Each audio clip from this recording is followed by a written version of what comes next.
మన ఇంట్లో వాస్తు దోషాలు తొలగాలి అంటే ప్రతిరోజు సాయంత్రం సూర్యాస్తమయం అయిన తర్వాత ఇంట్లో ఒక దీపారాధన చేసుకోవాలి. పూర్వకాలంలో మన ఇంట్లో సాయంత్రం వేళ కూడా దీపారాధన చేసేవారు. ఇప్పుడు ఉన్నటువంటి జనరేషన్లో ఎవరు కూడా సాయంత్రం వేళ దీపారాధన చేయటం లేదు. ఏదో అక్కడక్కడ ఒక 10 మంది చేస్తూ ఉండొచ్చు, నూటికి ఒక 10% సాయంత్రం వేళ దీపారాధన చేసుకుంటారు బాధ్యత ఉన్న వాళ్ళు. నా ఇల్లు బాగుండాలి, నా కుటుంబం బాగుండాలి, నా పిల్లలు బాగుండాలి, నా పిల్లలు చక్కగా అభివృద్ధిలోకి రావాలి అనుకునే వాళ్ళు అంటే వాళ్ళు దీపారాధన సాయంత్రం చేసుకుంటారు.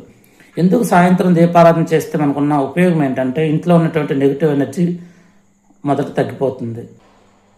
మీ ఇంట్లో ఎప్పుడైతే సమస్యలు వస్తున్నాయో ముందు మీకు తెలిసిన మంచి జాతక పరిశీలన దగ్గర మీ యొక్క జాతకాన్ని పరిశీలింప చేసుకొని ప్రస్తుతం మీ జాతకంలో ఏ గ్రహస్థితి ఉంది, ఏ మహాదశ నడుస్తుంది, ఆ మహాదశలో వచ్చేటువంటి అంతర్దశలో ఎవరున్నారు, ఇలాంటి మనం రెక్టిఫికేషన్ అనేది చేసుకోవాలి. ఎందుకంటే నడుస్తున్న మహాదశ అంటే మహాదశలో మనకి చెడు గ్రహాలు ఉన్నాయా, మంచి గ్రహాలు ఉన్నాయా, అంతర్దశలో చెడు గ్రహాలు ఉన్నాయా, మంచి గ్రహాలు ఉన్నాయా, ఇలాంటివన్నీ కూడా కంబైన్డ్ స్టడీ చేయాలి. ఎంతసేపు వాస్తు బాగాలేదు, ఇక్కడ ఈ దోషం ఉంటే చనిపోతారు, అక్కడ ఆ దోషం ఉంటే లేచిపోతారు, ఇక్కడ ఈ దోషం ఉంటే యాక్సిడెంట్లు గురవుతారు, ఇక్కడ ఈ దోషం ఉంటే ఫలానా గొడవలు వస్తాయి, ఇలా చెప్పి భయపెట్టకూడదని నేను చెప్తాను. ఉండొచ్చు వాస్తు దోషాలు, మనం ఇంటి నిర్మాణం చేయకముందు ఆలోచన చేసుకోవాలి.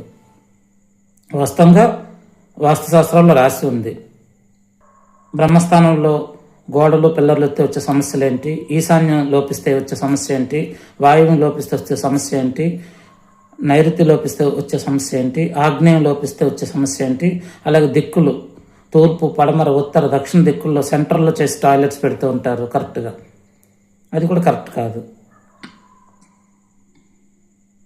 అదేవిధంగా డిగ్రీస్ టిల్ట్ తిరిగి ఉన్నటువంటి ఇల్లులు చాలా ఉంటాయి, అక్కడ డిగ్రీస్ ప్రకారం ఇంటి నిర్మాణం ఉండదు. అలానే డిగ్రీస్ ప్రకారమే తిప్పి కట్టాలంటే అక్కడ అయ్యే పని కాదు, దానికి కొన్ని సొల్యూషన్స్ అనేవి ఉంటాయి. ఒకవేళ డిగ్రీస్ టిల్ట్ అయిన స్థలాలు ఉంటే కనుక ఏ విధంగా నిర్మాణం చేయాలనేది ఆ స్థలాన్ని అంటే ఇంటిని తిప్పి కట్టకుండా ఉన్న స్థలంలో చక్కగా కొన్ని నియమాలను అనుసరించి కొన్ని సూత్రాలు పాటించి ఇంటి నిర్మాణం చేసుకోవచ్చు. దానికి అనుభవజ్ఞులైనటువంటి వాస్తు సిద్ధాంతులు ఉండాలి.